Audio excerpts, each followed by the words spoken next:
Hello friends, இந்த வீடியோவில் நம்ம பைத்தானுடைய பாண்டாஸ் பற்றி பார்க்க போகிறோம். இந்த பாண்டாஸை எப்படி இன்ஸ்டால் பண்ணுறது லாஸ்ட் வீடியோவில் பார்த்தோம். அதோட கண்டினியூஷன் தான் இந்த வீடியோவில் பார்க்க போகிறோம். பேனல் டேட்டா அதுதான் நம்ம பாண்டாஸ் சொல்கிறோம். இது வந்து ஒரு எக்கனாமெட்ரிக்ஸ் டேர்ம். கலெக்ஷன் ஆஃப் டேட்டாஸை நம்ம டேட்டா செட்ஸ்ன்னு சொல்வோம். அந்த டேட்டா செட்டை தான் நம்ம பேனல் டேட்டா அப்படின்னு சொல்கிறோம். இது வந்து நிறைய டேட்டாஸை கலெக்ட் பண்ணி அதிலிருந்து ஒரு அப்ஸ்ட்ராக்டை கொடுக்கறது தான் பேனல் டேட்டா. இப்போ ஒரு யூசர் யூடியூப்பில் ஒரு இன்ஃபர்மேஷன் பார்க்குறாரு, அவர் ஃப்ரீக்வெண்ட்டாக எந்த மாதிரி டைப் ஆஃப் இன்ஃபர்மேஷன் பார்க்குறாருன்னு சொல்லிட்டு ஒரு ஓவர் ஆஃப் பீரியடில் நோட் பண்ணி யூசர் இதிலலாம் இன்ட்ரெஸ்டாக இருக்காரு அப்படின்னு சொல்லிட்டு ஃபைனலாக கொடுக்கறது தான் இந்த கலெக்ஷன் ஆஃப் டேட்டாஸ்லேருந்து வர அவுட்புட். ஓகேங்களா? இதுக்கு வந்து ரெண்டு டைப் ஆஃப் டேட்டா ஸ்ட்ரக்சர்ஸ் இருக்குது. ஒன்று வந்து சீரீஸ், இன்னொன்று வந்து டேட்டா ஃப்ரேம்ஸ். சீரீஸ்னால் எப்படி இருக்கும், டேட்டா ஃப்ரேம்ஸ்னால் எப்படி இருக்குன்னு பார்க்கலாம். Pandas provides two data structure for processing data. One வந்து series, another வந்து data frame.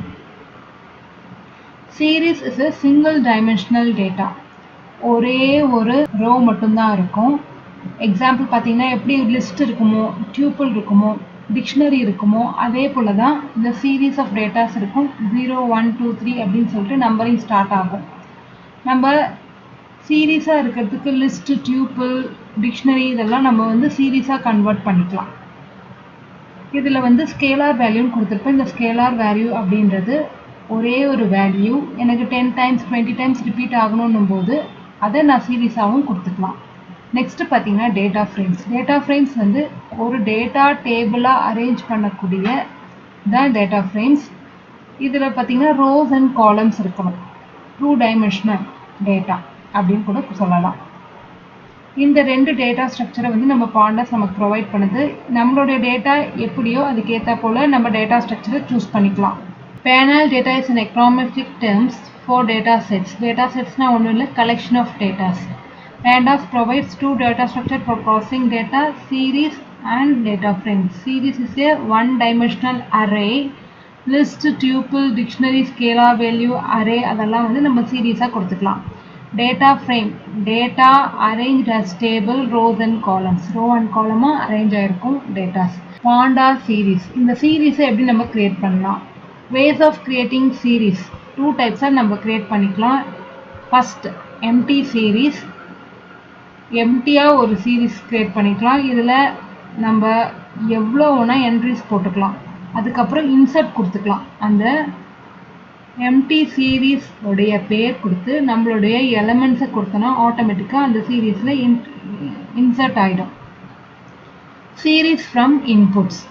சீரீஸ் ஃப்ரம் இன்புட்ஸ்னால் டேட்டா ஆல்ரெடி லிஸ்டாகவோ இல்லை டியூப்புளாகவோ இருக்கிறத நம்ம சீரீஸாக மாற்றிக்கலாம். ஓகேங்களா? எதெல்லாம் மாற்றலாம் அப்படின்னு பார்த்தீங்கன்னா அது ஒரு நிறைய லிஸ்ட் இருக்குது. அதில் நான் இம்பார்ட்டண்ட்டானதை ஸ்பெசிஃபை பண்ணியிருக்கேன். List, tuple, dictionary, scalar value, array இதெல்லாமே நம்ம இதில் இருக்க டேட்டாஸ்லாம் நம்ம சீரீஸ்க்கு கொடுத்துக்கலாம். ஸோ இதோட எக்ஸாம்பிள் பார்க்கும்போது உங்களுக்கு தெளிவான ஐடியா கிடைக்கும். நம்ம ஐடியலி ஓப்பன் பண்ணிக்கலாம். இம்போர்ட் பாண்டாஸ் பிடின்னு கொடுத்துக்கிறேன், என்ட்ரு கொடுக்குறேன். ஸோ பாண்டா அப்படின்ற மாடல் வரலன்னுது, ஏன்னா இந்த இடத்துல பாண்டாஸ் கொடுக்கணும். ஸோ நம்ம அந்த பாண்டாஸ் அப்படின்ற மாடியூல் இருக்கா இல்லையான்றது இன்டர்னலாக சர்ச் பண்ணோம். சர்ச் பண்ணி இருக்கிற பட்சத்தில் நமக்கு எரர் காட்டாமல் நமக்கு ப்ராம்ப்ட் வந்துருச்சு. நான் ஒரு நியூ ஃபைல் ஓப்பன் பண்ணிக்கிறேன்.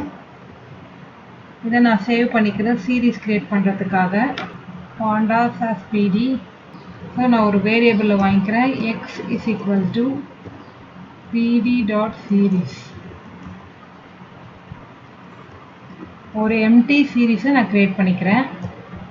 print x. ஸோ இதை நான் சேவ் பண்ணி ரன் பண்ணுறேன். பாருங்கள், சீரீஸ் ஏன்னா கண்டென்ட் எதுவும் இல்லாத காரணத்தால் எம்டி சீரீஸ்ன்றதுனால நம்ம ஸ்கொயர் ப்ராக்கெட் வருது. இதோட டேட்டா டைப் ஆப்ஜெக்ட் டிஸ்பிளே ஆயிருக்கு.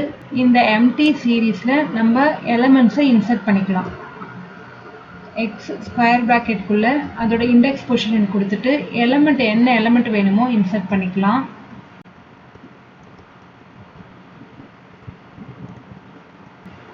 print x கொடுத்துக்கிறேன். சேவ் பண்ணி ரன் பண்ணுறேன். பாருங்கள், எலிமெண்ட்ஸ் எல்லாம் டிஸ்பிளே ஆகிருக்கு. இது சீரீஸ்ன்றதுனால ஆட்டோமேட்டிக்காக நம்பர் டிஸ்பிளே ஆகிருக்கு. 0, 1, 2 என்ன எலிமெண்ட் கொடுத்தனோ அது டிஸ்பிளே ஆகிருக்கு. டிஃபால்ட்டாக பார்த்தீங்கன்னா எல்லாம் ஃப்ளோட்டாகவே எடுத்துக்குது வேல்யூவை. இதோட டேட்டா டைப் வந்து ஆப்ஜெக்ட் வருது. ஏன் ஆப்ஜெக்ட் அப்படின்னா இதில் மிக்ஸ்டு டேட்டா டைப்ஸ் இருக்கிறதுனால இது ஆப்ஜெக்ட் வருது. இதே நான் வெறும் இன்டிஜர் கொடுக்குறேன்னு வச்சுக்கோமே. சேவ் பண்ணி ரன் பண்ணுறேன். இப்போ பாருங்கள், டேட்டா டைப் int 64 அப்படின்னு நமக்கு காட்டுது. ஏன்னா எல்லாமே இன்டிஜர் என்ற காரணத்தால். ஸோ இது ஒரு எம்டி சீரீஸ் எப்படி க்ரியேட் பண்ணி அதில் எலமெண்ட்ஸ் இன்சர்ட் பண்ணுறதுன்னு பார்த்தோம். இதோட கண்டினியூஷனை நம்ம அடுத்த வீடியோவில் பார்க்கலாம். தேங்க்யூ.